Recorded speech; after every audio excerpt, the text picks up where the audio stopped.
नमस्कार, मैं श्यामगिरी। आप देख रहे हैं ऑफिशियल श्यामगिरी। ऑफिशियल श्यामगिरी में आप सभी दर्शकों का स्वागत है। नीतीश कुमार ने बड़ी बैठक बुलाई, लेकिन इस बैठक का मायने क्या रहा, बड़ी महत्वपूर्ण है यह, क्योंकि दिल्ली से राज्यसभा सांसद की सदस्यता लेने के बाद 2 दिन जो नीतीश कुमार को दिल्ली में रुकना था, तो दिल्ली में न रुक करके पटना चले गए, क्योंकि पार्टी में विद्रोह की परिस्थितियां उत्पन्न हो गई थी। ऐसे में पटना जाने के बाद नीतीश कुमार ने बैठक बुलाई। बैठक में कुछ निर्णय नहीं हो पाया, बल्कि नीतीश कुमार के 70 एमएलए ने, यानी कि विधायक ने, खुले तौर पर भारतीय जनता पार्टी का विरोध कर रहे हैं। विरोध इस कदर है कि पार्टी टूटने की कगार पर जेडीयू नीतीश कुमार की आ गई है। ऐसे में नीतीश कुमार के सामने एक बड़ी चुनौती है। लेकिन आखिर उन 70 विधायकों ने भाजपा का विरोध क्यों किया? वह 70 विधायक यह नहीं चाहते कि भारतीय जनता पार्टी के हाथ में बिहार की सत्ता जाए, क्योंकि भारतीय जनता पार्टी के हाथ में सत्ता जाने के बाद एक बार सत्ता अगर चला गया तो बिहार जेडीयू के हाथ से हमेशा के लिए निकल जाएगा। इस बात की गारंटी है। आरएसएस पूरी तरह से अपना प्रयोगशाला बिहार को बनाना चाहता है। इसके लिए बिहार उसे चाहिए। नीतीश कुमार भी यह बात जानते हैं, लेकिन अभी तक नीतीश कुमार जो भारतीय जनता पार्टी के हाथ में सत्ता नहीं देना चाहते थे, जो 4 सूत्रीय मांग अपना भारतीय जनता पार्टी के सामने रखे थे, अचानक ऐसा क्या हो गया कि नीतीश कुमार निर्दयी हो गए? क्या नाम है कि वह पार्टी सौंपने को तैयार हो गए, सत्ता सौंपने को तैयार हो गए। विपक्ष भी बार बार उनको सतर्क कर रहा है, लेकिन अब एक ऐसी परिस्थिति आ रही है कि कुछ दिन पहले जब यह हुआ कि नीतीश कुमार इस्तीफा नहीं देंगे, और अभी तक उन्होंने इस्तीफा नहीं दिया है, लेकिन इस बीच दिल्ली आने के बाद नीतीश कुमार को यह तो समझ आ गया कि जेडीयू के अंदर बहुत बड़ी टूट हो जाएगी अगर भारतीय जनता पार्टी को समर्थन दे दिया तो। यह तो उन्हें एहसास हो गया है, क्योंकि जिस तरह बिहार के पटना के प्रदेश कार्यालय के अंदर माहौल है, वही माहौल नीतीश कुमार के दिल्ली आने के बाद जेडीयू कार्यालय में दिल्ली के अंदर भी था।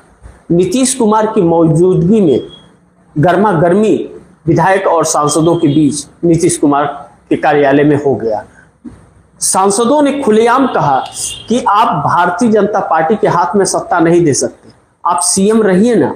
अगर आपको नहीं रहना है, दिल्ली आने का शौक है आपको, तो आप निशांत कुमार को सीएम बना दीजिए, या फिर किसी जेडीयू के कार्यकर्ता को बना दीजिए, लेकिन भारतीय जनता पार्टी के हाथ में क्यों? इस सवाल का जवाब नीतीश कुमार के पास अभी तक नहीं है। लेकिन नीतीश कुमार के 4 सूत्रीय मांगों के अंदर नीतीश कुमार ने अपनी आशंकाएं जाहिर की है कि ऐसे सीएम के हाथ में मैं बिहार की सत्ता नहीं दे सकता, अपनी विरासत नहीं दे सकता, जो आने वाले कल के लिए जेडीयू के अस्तित्व के लिए संकट बन जाए। और स्पीकर और गृह मंत्रालय को लेकर के भी उन्होंने आशंकाएं जताई कि गृह मंत्रालय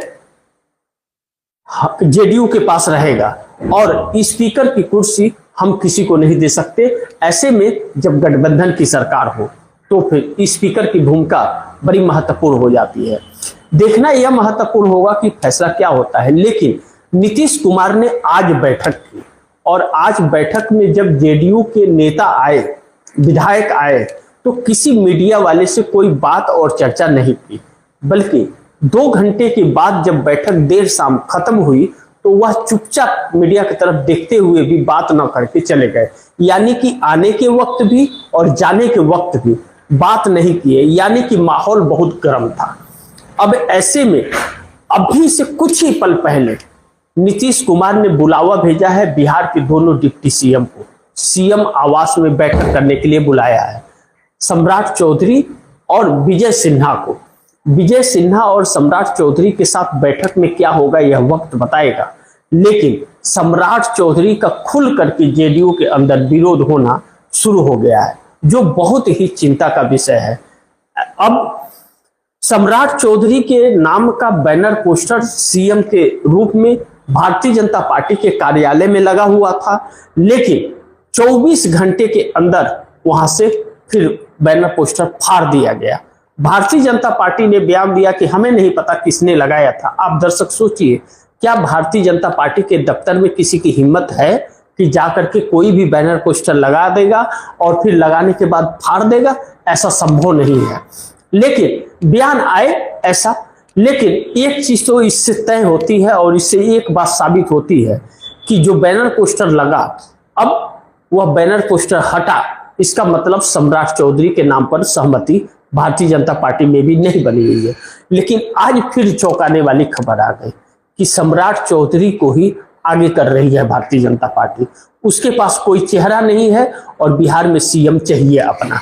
नीतीश कुमार का एग्जिट हो चुका है, नीतीश कुमार राज्यसभा सांसद बन चुके हैं।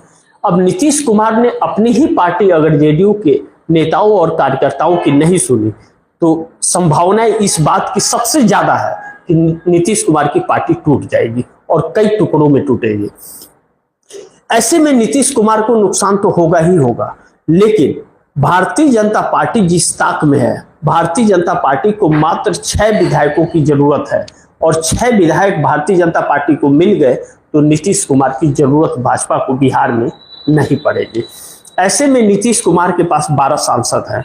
भारतीय जनता पार्टी एक बार डरेगी तो जरूर कि बिहार के सत्ता के चक्कर में दिल्ली की कुर्सी न गवा दे। कहते हैं ना, सीएम के चक्कर में पीएम चले जाएंगे, यह बातें तो हैं।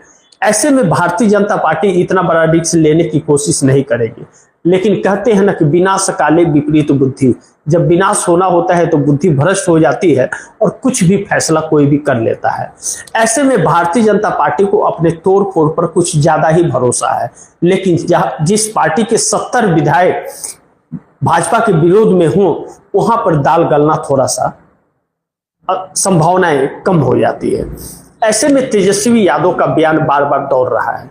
तेजस्वी यादव बार बार भारतीय जनता पार्टी पे आरोप लगा रहे हैं, विधायकों की सैलरी नहीं मिल रही है, पुलिस बल की सैलरी नहीं है, कर्मचारियों की सैलरी नहीं है, पेंशन धारकों को पेंशन नहीं मिला, सरकार बनाने में पार्टियां जुटी हुई है। ऐसे में भारतीय जनता पार्टी पे यह तंज था। बिहार के ऊपर अगर देखा जाए तो 4.06 लाख करोड़ रुपए का कर्ज है।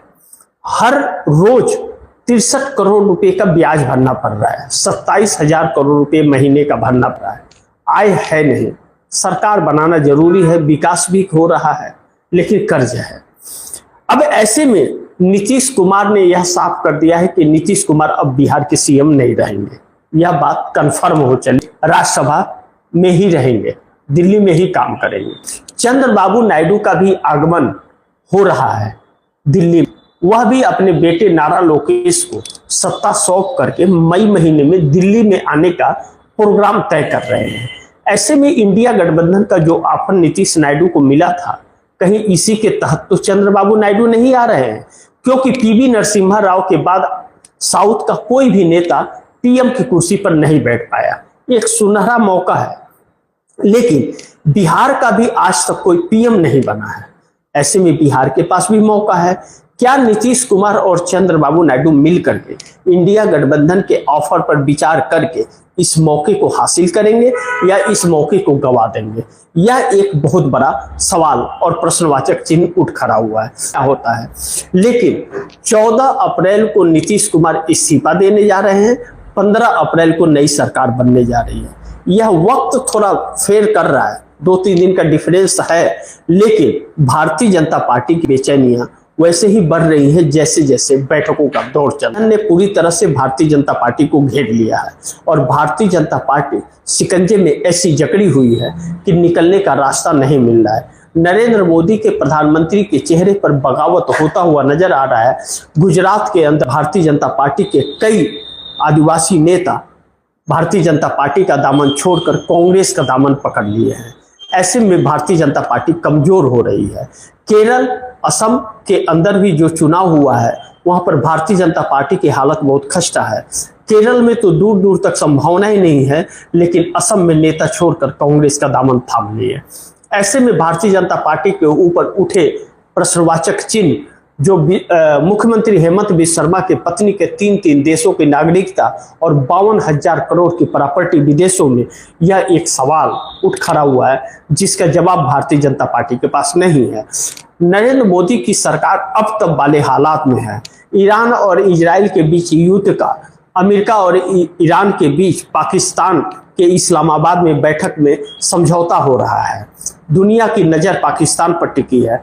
हमारे देश के प्रधानमंत्री प्रचार में लगे हैं।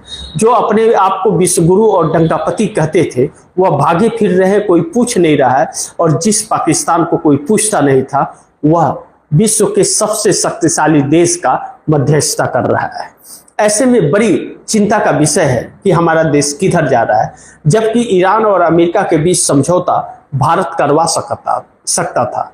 हमारे डंकापति हमारे विश्वगुरु करा सकते थे, लेकिन विश्वगुरु को चुनाव से फुर्सत नहीं है और दुनिया में कोई पूछ नहीं रहा है। जबकि आरएसएस यह कहता था कि जब तक दुनिया भी मोदी से पूछ करके ही काम करती है और मोदी जब चाहे युद्ध रुकवा सकता है, लेकिन मोदी तो प्रचार प्रसार में व्यस्त है और पाकिस्तान बाजी मार गया। जिस पाकिस्तान को कोई कुछ समझता नहीं था, दुनिया में उसके चर्चे हैं और इस्लामाबाद में लोग उसके अगुवाई में बैठक कर रहे हैं। लेकिन जो विश्व गुरु बनता था, जो डंकापति बनता था, वह भागा फिर रहा है। देखना बड़ी महत्वपूर्ण होगा कि आगे क्या होता है। लेकिन मोदी की सरकार इस वक्त संकट में है और जेडीयू ने विरोध कर दिया है। इसी के साथ आप दर्शकों से इजाजत चाहूंगा। अगली खबर के साथ फिर हाजिर होऊंगा। लेकिन आप दर्शकों की क्या राय है, क्या सुझाव है, कमेंट बॉक्स में जरूर दीजिएगा। इस खबर को ज्यादा से ज्यादा शेयर कीजिएगा, अपने दोस्तों को भी कहिएगा आगे शेयर करें। और आपने अगर ऑफिशियल श्यामगिरी को सब्सक्राइब नहीं किया है तो ऑफिशियल श्यामगिरी को सब्सक्राइब जरूर कर लीजिएगा। मिलते हैं अगली खबर के साथ, तब तक के लिए नमस्कार।